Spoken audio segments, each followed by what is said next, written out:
Hello friends, Glage back with another Punishing Grey Raven guide today, and we are going to be talking about our newest S-Rank Ice Amplifier, Teddy Spectre. Teddy arrives and will be replacing Ayla Kaleido as the main amplifier for the Ice team, giving Ayla a break after a very long tour of duty being the main support for the Ice element.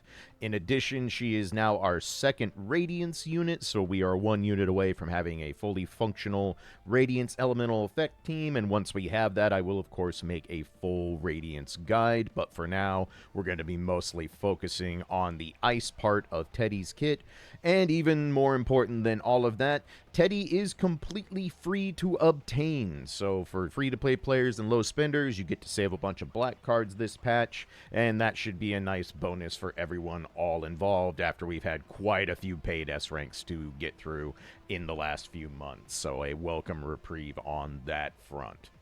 As with all my guides, we're going to go everything you would expect for this stuff. Evolutions, memory builds, weapons, Teddy's Cub. I'll talk about my pull and build recommendations, as well as her team compositions, do a combat demonstration, and show off a single rotation that I've managed to lab out for you all to get started with Teddy. So, before we get to all the equipment and that fun stuff, let me show you how you can obtain Teddy for free while her patch is going on. So, during the duration of the patch, if you go to the mission tab, you will see there is a new tab at the bottom listed as the service missions. If you complete these missions throughout the patch, you will get these specialized coins, which you can take over into the shop, and down two from the top here, you will find the service shop. Within this shop, you can get 50 of Teddy's inverse shards, a copy of her signature weapon, and a copy of her cub entirely for free. You can absolutely clear out the whole shop by just completing these missions, and you do not have to spend a single red cent to get any of Teddy's base kit and get her off the ground. So, if you are willing to spend some roll currency and want to speed up Teddy's evolutions, getting her to higher ranks quicker, I do recommend going and rolling a copy of her out of the gacha before using the inverse shards, because of course if you summon a character just by collecting inverse shards, it costs 50 of them. However, if you roll her first, you can keep all 50 of those inverse shards and use them directly for increasing her evolution ranks. So if you are willing to roll a single copy, I recommend doing that first so that you don't have to spend the extra 20 shards just to get Teddy summoned in the first place. So do note that since Teddy is not a limited unit, if you have not used your 100% character pick on the base banner, you can wait a couple patches from now and you will be able to get an extra copy of Teddy that way. So just something to consider if you have not used your 100% pick on the base banner reset yet. And in addition, Teddy will be going into the voucher shop, so if you have the battle pass or you have saved up some vouchers over time through various events and such, you can pick up Teddy's extra shards here. And of course, just like all the characters, you can get 30 of her shards from the Phantom Pain shop, just like you could any non-collaboration character. So there are a plethora of ways to get Teddy completely for free and get her evolved all the way up to triple S and beyond. So if you need to save some black cards, this is an excellent patch to be saving up there. So with that out of the way, let's go ahead and start talking about Teddy's kit, her builds, and equipment. So we will start, as always, with the evolutions. So at S5, when Teddy uses her neon orbs, which is her red, yellow, and blue orbs, as well as her signature, all QTEs will become active, the S5 standard. At double S, Teddy will gain 3 white noise orbs on swap-in, and the base damage of her basic attack inverse transform increases by 125%. The base damage of her basic attack pre-amplification is going to increase by 75%, and the base damage of her core passive mirror flow matrix will increase by 100%. Teddy will also become invincible to damage while her neon orbs are active, and I'll explain what that means in the combat demo. And her white noise orbs are automatically going to be pinged when you cast her yellow neon orb, and each white orb that is pinged in this fashion will increase the damage of her yellow orb by 5%. At double S3, which is untranslated, so I'll put some annotations over the top of this in the final video, allies healed by Teddy will gain a 10% increase increase base damage to their ice damage, and 11.25% increase to their radiance damage. This is the amplifier effect that all the amplifiers get. The base increase on her damage is 20%, as double S3 will take it to a total of 30%. And in addition to the increase to the amplifier boost, her neon orbs and core passive analog digital conversions base damage will go up 60%, and the damage of her hacked marks base damage will go up 50% as well at double S3. At triple S, which is what I would consider your minimum end goal for Teddy as a free-to-play unit, whenever a member is swapped in, the cooldown of all characters' QTEs will be reset while Teddy is in the team. Allies healed by Teddy will gain another 10% bonus to ice damage and another 11.25% damage for Radiance. This increases the total ice bonus to 40% and the total Radiance bonus to 42.5%. For each color type of neon orb that's recorded during Teddy's basic actions and rotation, the base damage of her signature is going to go up 30%. If Teddy is in the team, the maximum amount of stacks for the Radiant Crown effect goes up by 10, so she effectively increases the total available stacks for the Radiance mechanic. And again, we'll go over Radiance once we have a full Radiance team, and there's actually Radiance content to test with. But it looks like this is probably going to be a pretty key feature in making the Radiance team go, so I expect Teddy to be very important to that team once it's available. Lastly, at triple S, the base damage of her signature flash retention will go up by 100%. This is an important part of her signature kit, as it does damage off the field when Teddy is no longer actively in combat. As for triple S3, 6, and plus, the extra damage of her basic attack inverse transform, her basic attack preamplification, and her core pass mirror flow matrix will increase by 100%. The extra damage of her core passive on the hacked mark will also increase by another 50%. The extra damage of her neon orbs and her core passive analog digital conversion increases by 100%. And lastly, at triple S plus, the extra damage of her signature barrier rift is up 80%, and the extra damage of her signature flash retention goes up by 50%. So, as with all the triple S plus and stuff beyond, it's just a bunch of extra damage bonus, just makes her entire kit more potent. And since Teddy is completely free to obtain and evolve, you can eventually get her to these evolutions even as a free-to-play player. So, with the evolutions out of the way, let's go ahead and talk memory builds for Teddy. So, I did a boatload of testing. We had a little bit more time to actually sit and test the characters this time, and after trying multitudes of set combinations for the entire Ice team and testing Warzone over and over and over again, I have pretty much settled on one reasonable build for Teddy as we stand right now. This may change once we get a Radiance effect and know how that's going to work, but for her main Ice build, you are going to want to get her 4-piece set Joanna. This is going to increase the damage on her signatures by quite a bit, and that is basically the key part of her entire kit outside of the usual amplifier buffs and bonuses. So this is more or less a must for her damage. The next thing you'll want is the Guinevere set, harmonized to 4-piece Guinevere. Unlike Ayla Kaleido, Teddy is very good at actually proccing the 4-piece effect of Guinevere, and since you can get her signature weapon for free, there's no reason to not go ahead and harmonize and get her a full 4-piece bonus on the Guinevere set. As for the memory resonances, on the bottom you're going to want to do the amplifier class skill, and up top any attack plus 15 works. I will note that the higher evolution your Teddy gets, I do believe there is a small bit of optimization you can make by swapping a couple of the lower resonances to her signature skill, because as she gets higher in evolution, gets to triple S3, 6 and beyond and all that, her ultimates only do more and more damage. And I did find that it seemed like if I swapped out one or two of these, kind of similar to how Vera Garavor operates with her modern memory set on the fire team, that I was seeing an ever so slight bump up in damage as I got Teddy to higher evolutions. But that is an extremely min-maxy thing. If you want the set it and forget it version, just do class skill in the bottom and attack 15 up top, and you'll be good to go. So, with that out of the way, let's go ahead and talk about Teddy's weapon. Again, it's completely free. There is no reason to not get it. I will say that her rotations are not locked behind having the 6-star weapon, but again, there is literally no reason to not get it because it's completely free. And as you can see over here, this might be the longest weapon text box I have seen in PGR yet.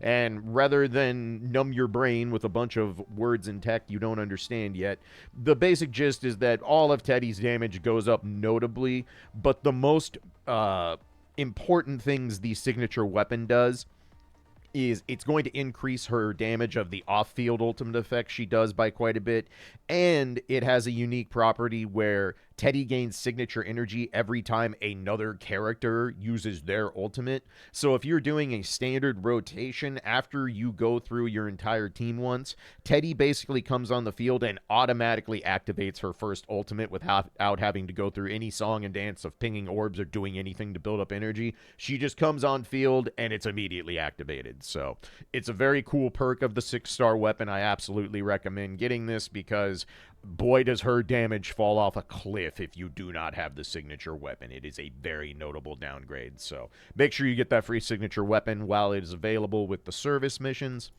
As for weapon resonances, if you are going to invest extra rezos into the weapon, prioritize the amplifier support skill first, Glorious Sphere and Superconducting Axial Ray.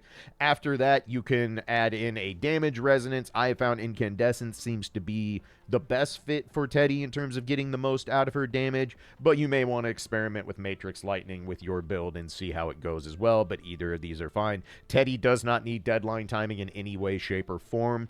The only way that's going to change is if someone figures out some way to make double rotations and other things more viable, which I do not expect to be a thing after my testing with Teddy, but unless something drastically changes, she does not need deadline timing to do anything within her kit that you expect to do. So very, very strong weapon. Absolutely get it. Do not miss your chance to get a free 6-star. That's always a huge bonus. So as for Teddy's Cub, first things most importantly, its name is Beep Boop.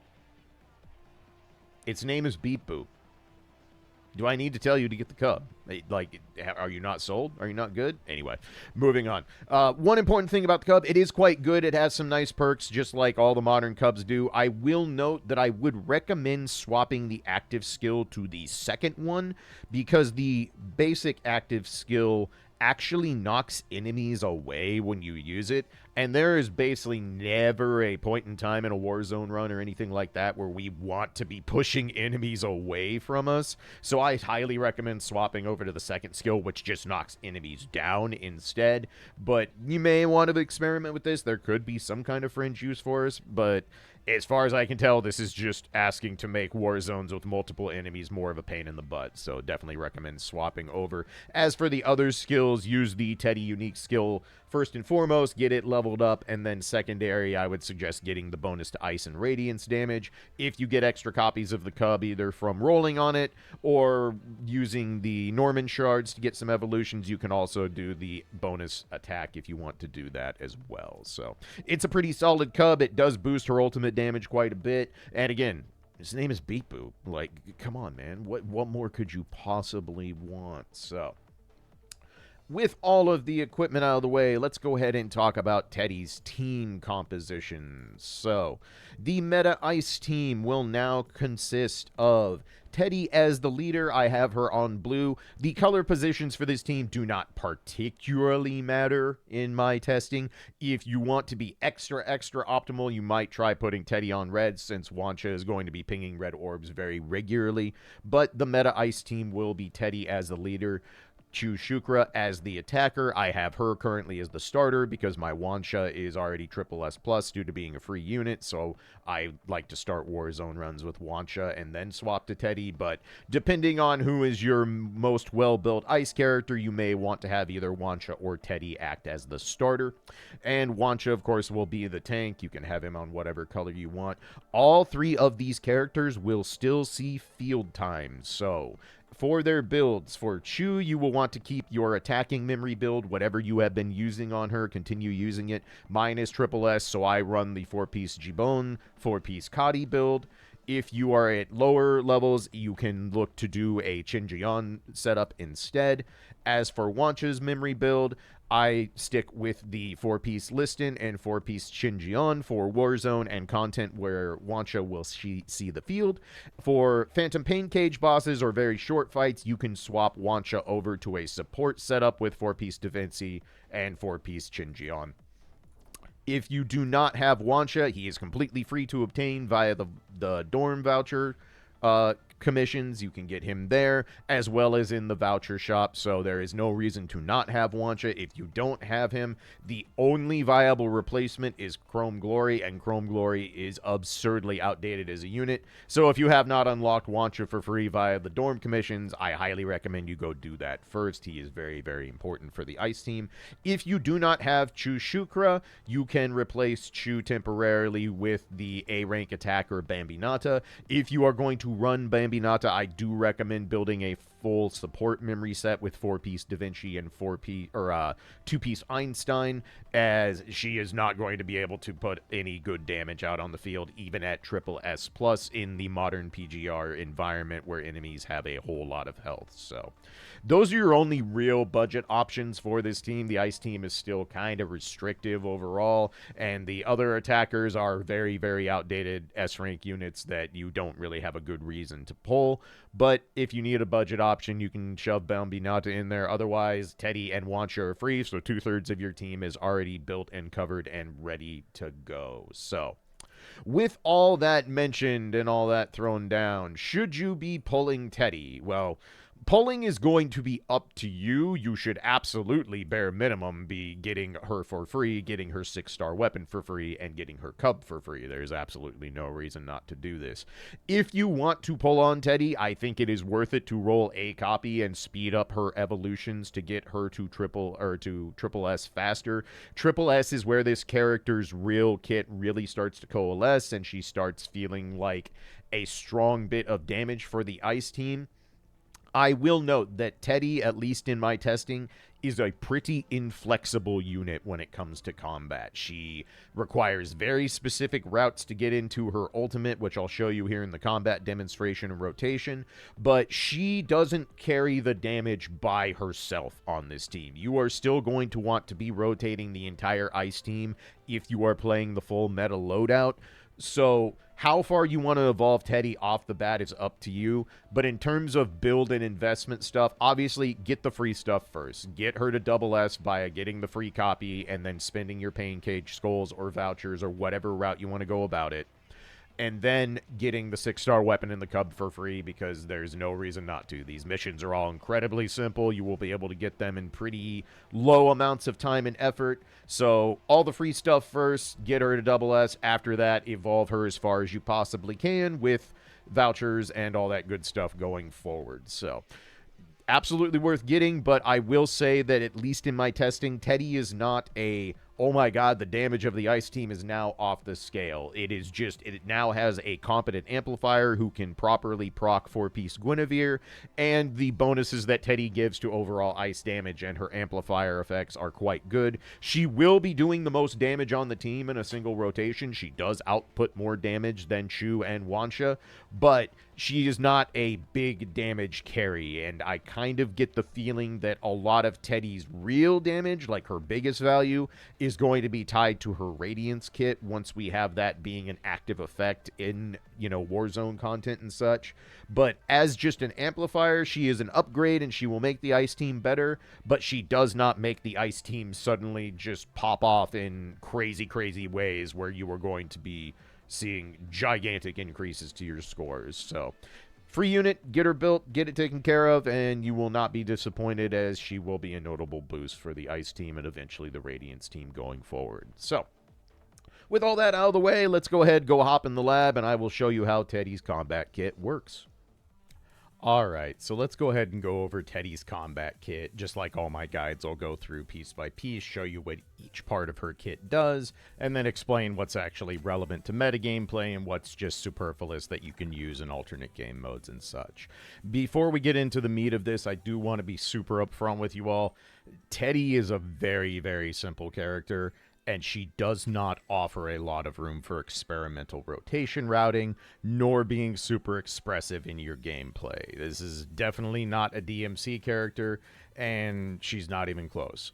She does have some nuances to her kit, and I'll explain those as we get into them, but compared to your usual S-rank attacker or even an S-rank tank, she is a very straightforward character, and this has been a theme we've kind of seen running with the new modern amplifiers, is that their actual gameplay and rotation aspects are not super complicated. We've seen some growth and expansion on that. Vera's rotations have become more interesting with the advent of her animation cancels. We discovered Veronica is a monster when it comes to the ignition effect, and I kind of have the feeling that's where Teddy ends up. I think Teddy is going to be very similar to Veronica, where her base kit doesn't allow for a lot of options, but it gets the job done very well. But where she's probably going to truly excel is with the Raydiance effect once that becomes active. So we'll still go through everything. I'll explain to you how she works, and we'll get through that. I'll talk about her rotation and stuff, but just note that I did a lot of testing trying to find some ways to either circumvent some of her mechanics, speed things up, make stronger rotations,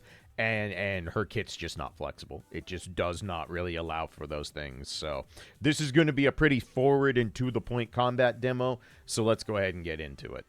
So first and foremost, we'll start with the basic attack. Teddy's basic works just like anybody else's. It is a 3-hit string that can be chained infinitely. The one interesting thing about her basic attack is that you can hold down each part of the sequence.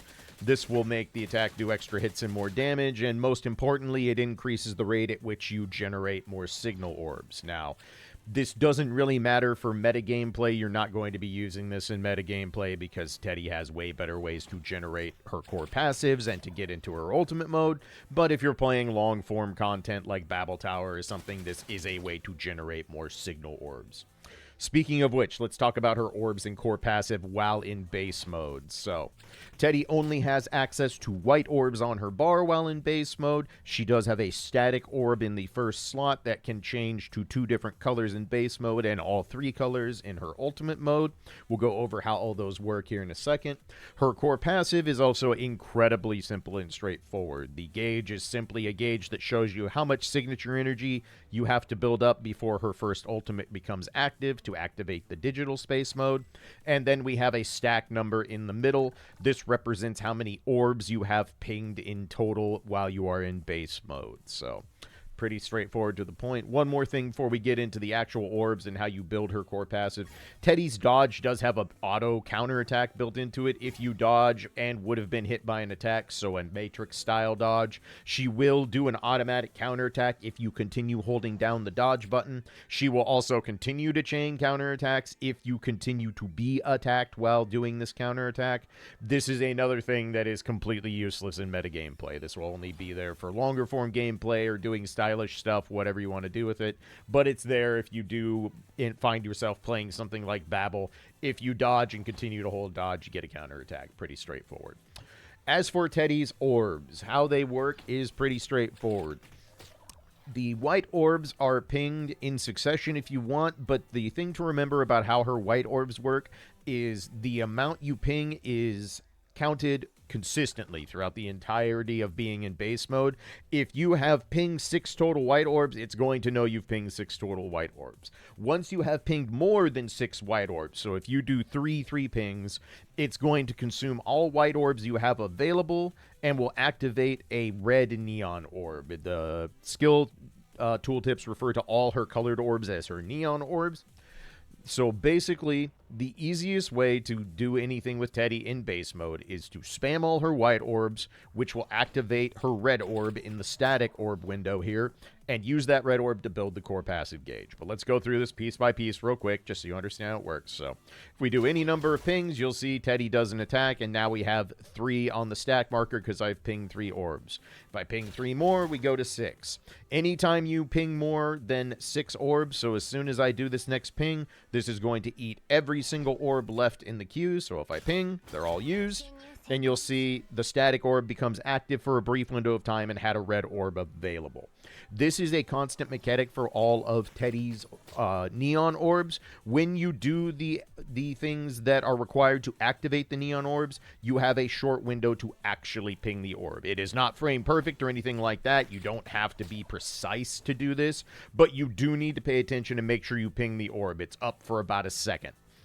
So let's go ahead, reset here, get our orbs back, and let's talk about how we can raise her core passive gauge quickly. So the easiest way to utilize her orbs to do the core passive without doing her bring-in stuff, and I'll talk about that in a second, is just to mass spam your white orbs.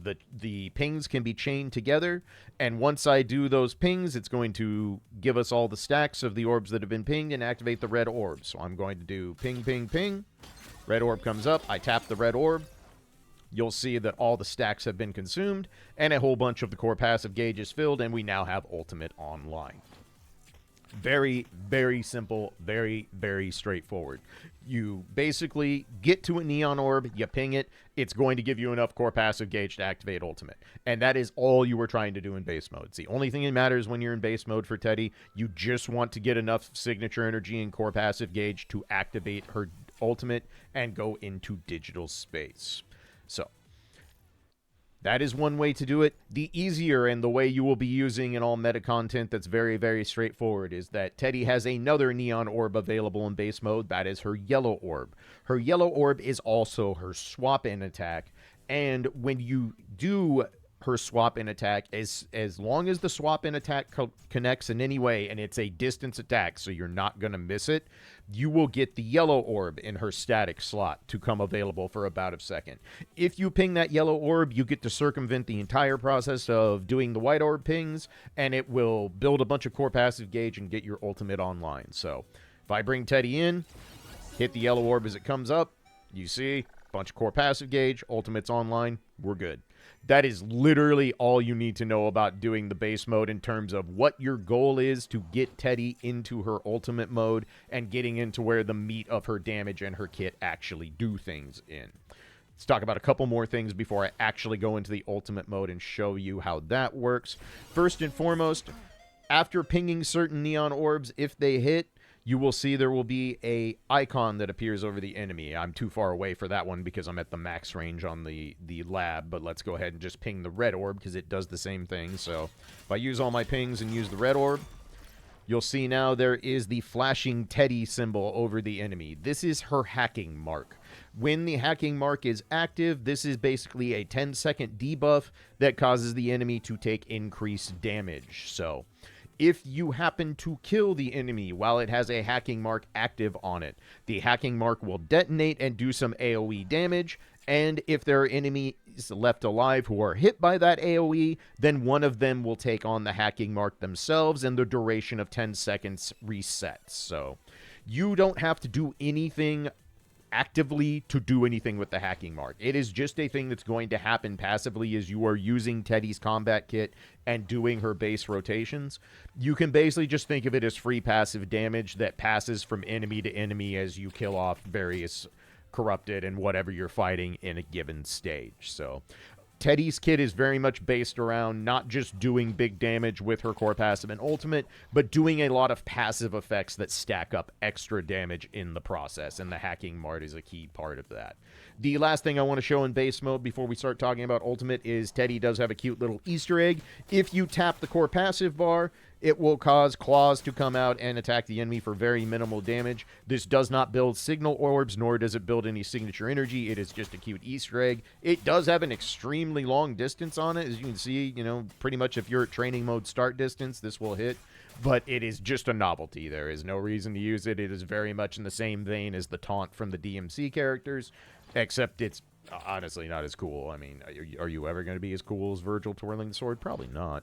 But anyway, that pretty much wraps up the entire base kit. And like I said, very simple, very straightforward. There's not a lot to talk about here. So let's go in and start talking about ultimate mode. So once you've built enough core passive gauge and can activate ultimate, Teddy will activate her digital space. So let's talk about what she has available within this confine. First off, the core passive gauge will slowly drain over time while digital space is active. This decreases at the rate of 10 signature energy per second. So You do have a finite amount of time to accomplish the things you need to accomplish while in her ultimate mode. There is one way to replenish this gauge. However, it is not something you'll want to do in meta content, as it's very slow and it actually slows down the process of doing what you want to do while you're in her digital space mode. The same thing applies to her base mode in digital space. She only has access to white orbs. These are actually called browning orbs. I'm just going to call them white orbs because, one, there's no brown in this color palette, and two, that's just going to be confusing for everybody. But these are infinite. You can ping these ad nauseum as long as you stay in digital space, and it will not end. So you'll see we ran out of time because I activated one of the colored orbs. I'll go into that mechanic here in a second. So let's reset so we can get back into digital space. So again, just to show you how easy it is to get back into digital space, swap Teddy in, hit yellow, activate ult. That's it. There you go. You did it. You're playing the game. Very simple. So we can chain these ad nauseum. You can do this forever. After using so many of them, you will activate the red orb and have it go off, so that is something to keep in mind. Let's go ahead and talk about how that works with the core passive gauge, since we already have it up. As you can see, there are 3 Teddy marks here above the core passive gauge. These represent the 3 color orbs you can ping while in her ultimate form. The idea of what you're trying to accomplish in this form is to fill all 3 of these marks. If you fill all 3 of these marks with the red, yellow, and blue colors, it does not matter which order you do it, by the way, but if you have all 3 colors filled, Teddy will automatically cast her second ultimate, and she will get all the bonus effects for having all 3 colors recorded. These 3 markers increase the damage on her ultimate self. It also increases the amount of damage that her ultimate attack does when she is off field. Part of Teddy's ultimate is that built into her kit is a very similar thing to other attackers we have gotten lately, where you take them off the field after casting their ultimate and they do an off-field attack. Teddy's, unlike those characters, is not tied to her evolutions. It is actually just built into her base kit. You do not have to have her at any specific evolution rank to have access to this.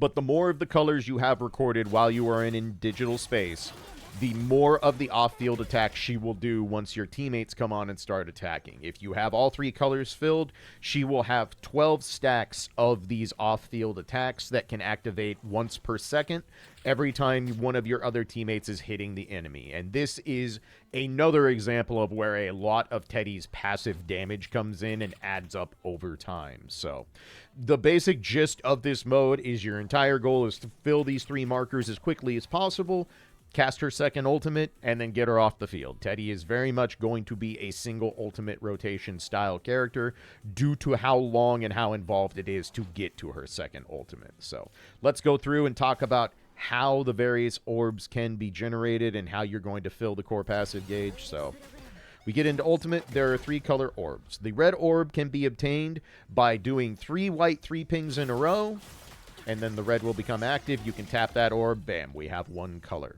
The next orb you can do is the blue orb. This is done by holding down basic attack. After a set amount of time holding basic, you can activate the blue orb. The yellow orb is the last orb. This can be done in 2 ways. The hard way and longer ways to do her basic attack string. After the 3rd attack in the basic attack string, the yellow orb will become active. You can ping it, and since we pinged all 3 color orbs, we automatically use the second ultimate and exit digital space. So let's go ahead and go back in. The better way to build the yellow orb is that if you tap basic attack after doing either the red orb or the blue orb, her basic attack string will skip immediately to the 3rd hit. And what this means is you can do either red or blue orb, tap basic, and then the yellow orb will become active. So if we do 3 ping, 3 ping, 3 ping, tap red, and then I tap basic, the yellow orb immediately comes online and we can use it. This is the shortcut and the best way to speed up the process of getting all 3 color orbs. Now I can just hold down basic, tap the blue orb, all 3 orbs have been created, we get the ultimate, and now Teddy gets her maximum stacks for the attacks when she goes off field. If you want to see what that looks like, I'll bring Chew on. Every time I attack, once per second, you'll see the Teddy claws come out and do extra damage. This is a significant amount of extra damage. Again, this is a key part of Teddy's kit. You want to have this active as often as possible, so it's going to be very, very important that you actually get all 3 colors before you cast her second ultimate. Let's go back in one more time here. So go in, get the ultimate. So, there is one more mechanic I need to talk about within the confines of her ultimate ability. Where'd the enemy go? There he is. Oh, new one, that's why. So, once you have recorded a single orb, so let's go ahead and record the red for fun. She does have one more mechanic in digital space. That is holding down the dodge button. If you hold down dodge, Teddy will go into this big, long slash attack, and you will see it activates a purple neon orb. What this orb does is if you ping it, if you have any of the color orbs lit up and available, this will cause Teddy to consume that orb and regain a chunk of her core passive gauge, thus extending how long she can exist in digital space before casting her second ultimate and leaving the field. This will not serve any practical purpose that I have found in a meta rotation or a meta stage. It is simply too slow, and it actually goes against what you're trying to do when you're in digital space, which is fill the 3 marks and get the maximum amount of damage out of her ultimate and her off-field attacks. But it is there if you are a newer player and you were working with an ice team where Teddy is your only really built character and she's kind of acting as a solo unit. This can be a reasonable way to stay in digital space longer and rack up some extra damage by simply building up an orb. Usually the red orb or the blue orb will be the easiest way to do it, then pinging it off with the purple orb and repeating. Again, from my testing and my stuff that I've done with the rotations, this does not serve any practical purpose. For meta rotations, you won't really be using it, but it is there and it is available. The last thing I want to show with regards to Teddy is the even faster way to get off her first ultimate and go into digital space. So, if you are using her 6-star weapon, which you should be, it's free, when you go in and start using your other characters, so I'm going to use Chu and go ahead cast her ultimate. For each ultimate you cast while Teddy is off field, she gains 75 signature energy. This is part of her kit. Oh, excuse me. I have to actually cast the ultimate first. You have to do all 3. My bad. All right. That's right, because we just reset. All right. 1 second. So let's do the actual process of getting her ultimate off. So we'll go through, ping the red, tap basic, ping the yellow, hold basic, ping the blue. There we go. All right. So, once you have cast an ultimate with all 3 colors marked and all that good stuff, and you start using your other characters. So, I'm going to bring Chu in, do her ultimate.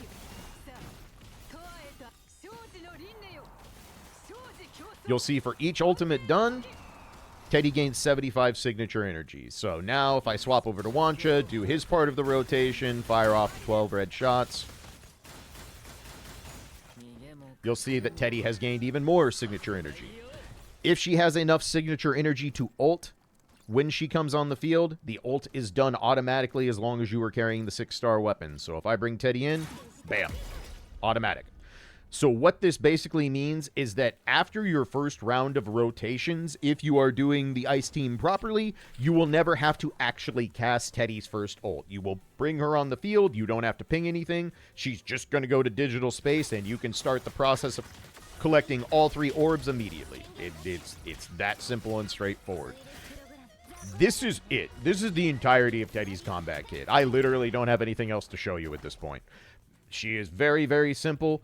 The big downside to her kit as it's made is that there is no way to speed up this process of stocking all 3 colors of her core passive in ultimate mode and getting the maximum damage and the ability to do the off-field damage.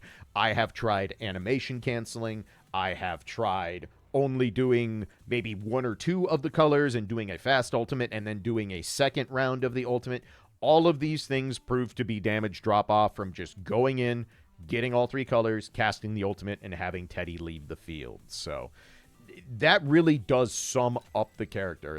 It is that straightforward. It is that simple. And it also means that even after hours and hours and hours of testing and trying so many memory builds, trying so many different outputs and options, there's basically just one rotation for this character, regardless of what rank you have her at. So I'm going to go ahead, get the rotation recording queued up. We'll go through how it works. It's not going to be hard. It's going to be very straightforward and kind of explain why I've settled on it and where we'll go from here. All right, so let's talk about the rotation I have come up with to get you started in playing Teddy in Warzone and Pain Cage, all that good stuff. As mentioned in other parts of the video, Teddy is just real inflexible. Her kit wants you to do one thing, and it is designed to get there in exactly one way. So I did so much rigorous testing. I tried so many memory setups, having a character be a dedicated support, not having a dedicated support, double ult rotations, non-double ult rotations, and every single time, no matter what I did in the Ice War Zone, no matter what I tried or what I altered, it all kind of came back to the same place, and that's that a single ult rotation for Teddy and both Ice teammates just kind of seems to be the most optimal thing right now.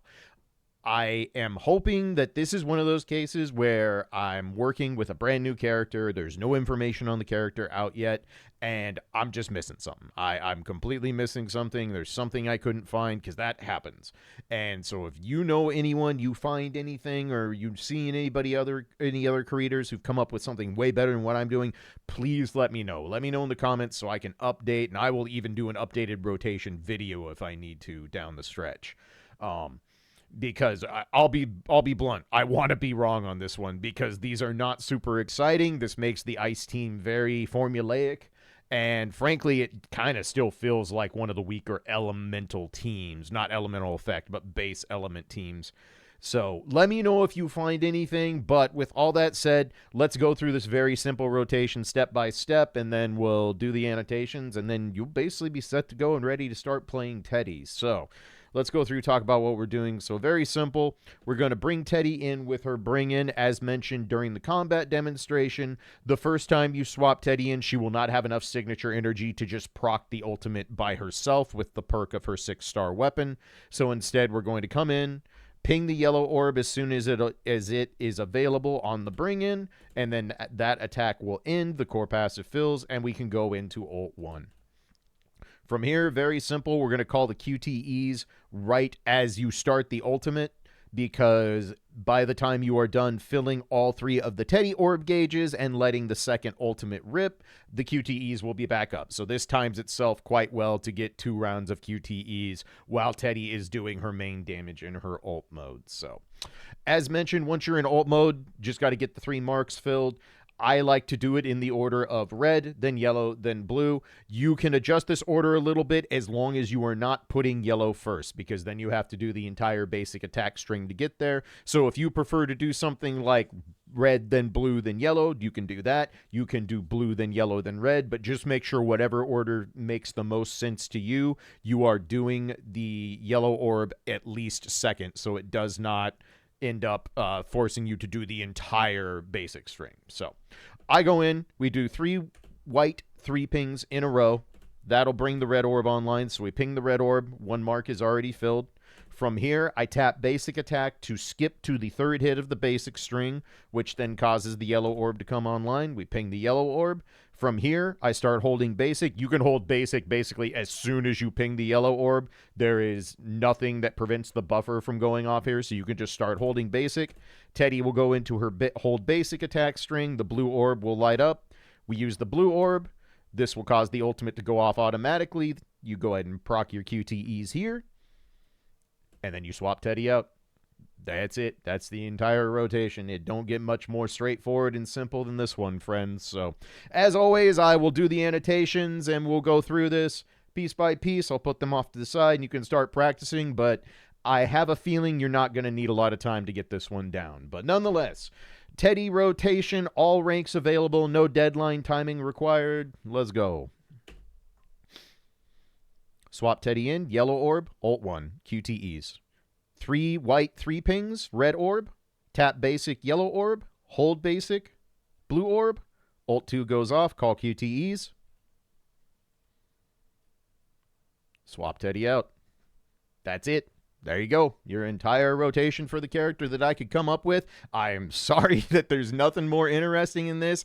I honestly was dumbfounded that after so many times of trying to get anything that would output more damage in Warzone, it just wasn't happening. I really, really am shocked. But again, you find anything, please let me know, because I want to just find out that I have lost the forest from the trees and we just ain't here. So that's going to pretty much wrap it up. Let's go put a bow on this guide and get out of here, and maybe it won't quite be a full hour this time. It's probably a full hour. We'll see. All right, friends, that's going to put a wrap on this character guide.